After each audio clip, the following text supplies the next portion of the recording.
My colleague Sella and I have put together a paper to complement what's just been said. It's very clear that packaging is an interesting, a dynamic and a growing sector, and one with a lot of opportunities.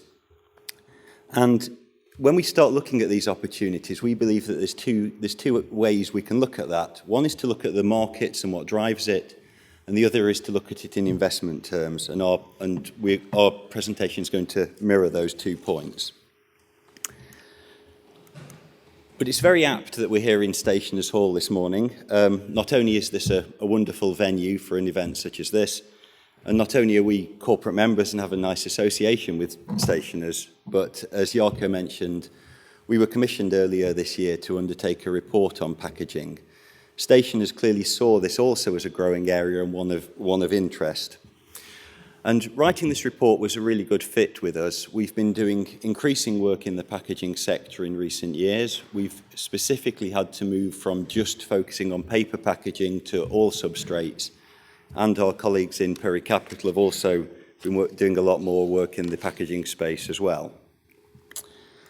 So we mentioned the report, but fear not, this is not a sales pitch for the report. If you want more information on it, that's available at the door on the way out. What I want to do, though, is to focus on some of the key findings and the key facts and figures from the report. You can see here some example pages. There's 130-odd pages worth of data and information, but also of opinion views that are taken not just from ourselves, but by other people we got involved in the report. And when we looked at what we wanted to include, what we wanted to focus on, that was really the start of quite an intense debate. You know, how do we write a report? How do we look at something that has to be global, but yet we want to focus in on the area that's the most interesting to us, which is within Europe and the UK particularly? What about the fact that we want to look at all materials? We want to look at all parts of the supply chain. How do we go so wide and yet still get under the skin of the assignment? So we did this by trying to understand what the questions are that people would want answers to. And the 9 questions that are on the screen to my left are those questions that we came to after some research and some work. I'm not going to read through those questions now. I'm sure you can do that whilst I'm talking. But I will just highlight the most important one. And whether we spoke to people from within the packaging sector or within the investing community or other stakeholders, it was always about what is it that's driving the sector? What are the market drivers? What are the demand drivers? If we understand the demand drivers and we understand the size of the sector and how it segments, then we understand where it's going. And this has continued to be our focus. I'm not sure how familiar people are with word clouds. We see them increasingly, and what a word cloud does is take a very long document and proportionally makes the size of the word in the cloud linked to the amount of times that word has been used within the report. So at the end of when we finished our report, we put together a word cloud. So this took all 34,600 words from the report and generated this. Now, as you can see, not surprisingly, packaging is the most prominent word. But we can also look at this in terms of a pure piece of analysis in itself. You know, what words are the most prominent there? Well, packaging, paper, growth, development, substitution, costs, different words may jump out to different people. But it's just as important and as interesting to say what words aren't there. We didn't see the word decline, threat, history, challenge, words that we see a lot when we're working in other parts of the industry. Yeah, these are words that are perhaps off the radar in packaging. But to look to the future, it's always important to understand the past. And developments in packaging are certainly not new. It's been a growing, dynamic and interesting sector for well over a century.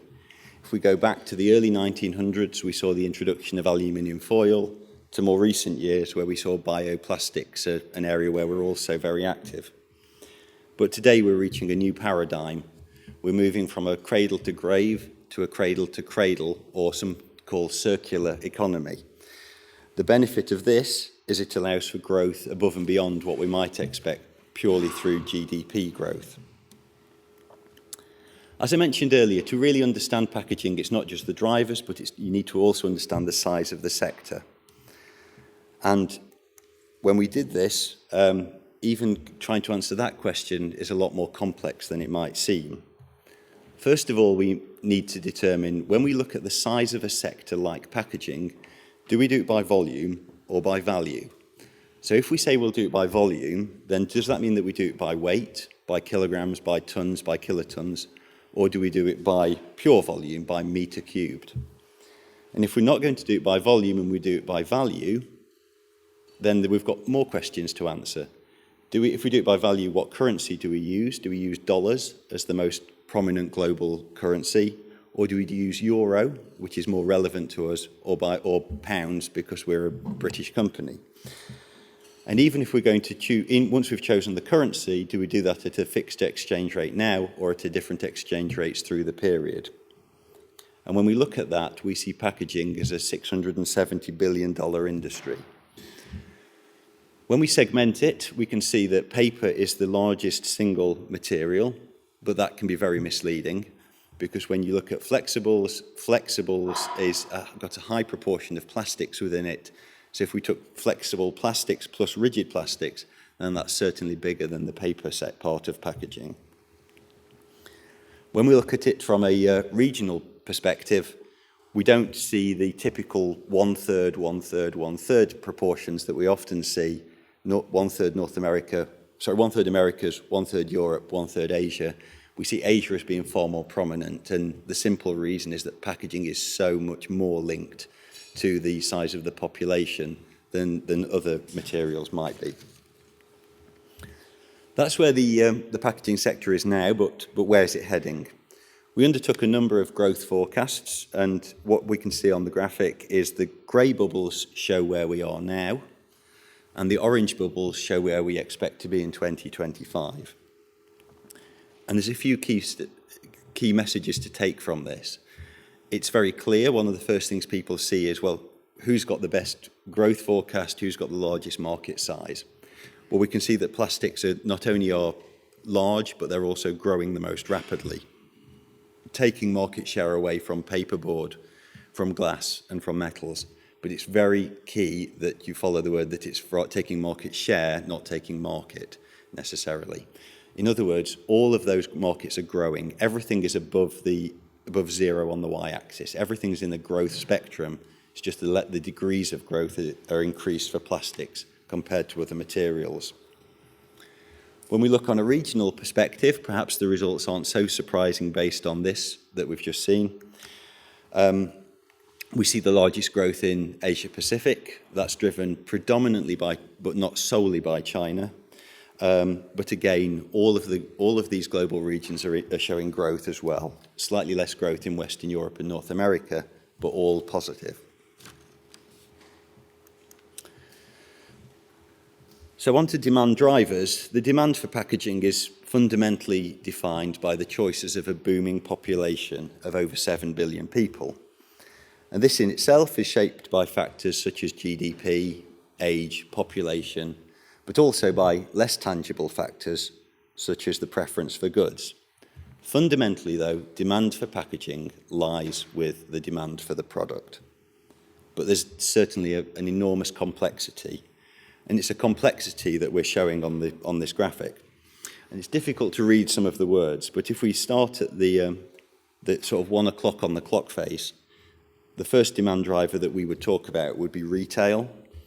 Moving to 3 o'clock and on in a clockwise direction, lifestyle, materials and technology, cost at the bottom, sustainability, macroeconomics, and policy. We believe that you can define demand drivers sevenfold. But of course, there's massive linkages between each of these. There's policy drivers that link to sustainability drivers. There's cost drivers that link to retail drivers. There's lifestyle that links to sustainability and so on. And it's a confusion, it's a complexity, and it's a problem. And although this is true of what drives the industry, as we look to the future, we see a lot more clarity. The demand for packaging is evolving and it's increasing. With constant pressure to improve packaging, create new solutions, new products, and new materials. There are many developments shaping the sector, but what's critical of packaging producers is that they continue their ability to manage this ever-increasing balance, and it's a balance between cost, between quality and functionality. Managing the balance between those three is the real key importance of the industry. But it's on that note, I'd like to hand over to Sela, who will talk and give some perspectives on investing in packaging.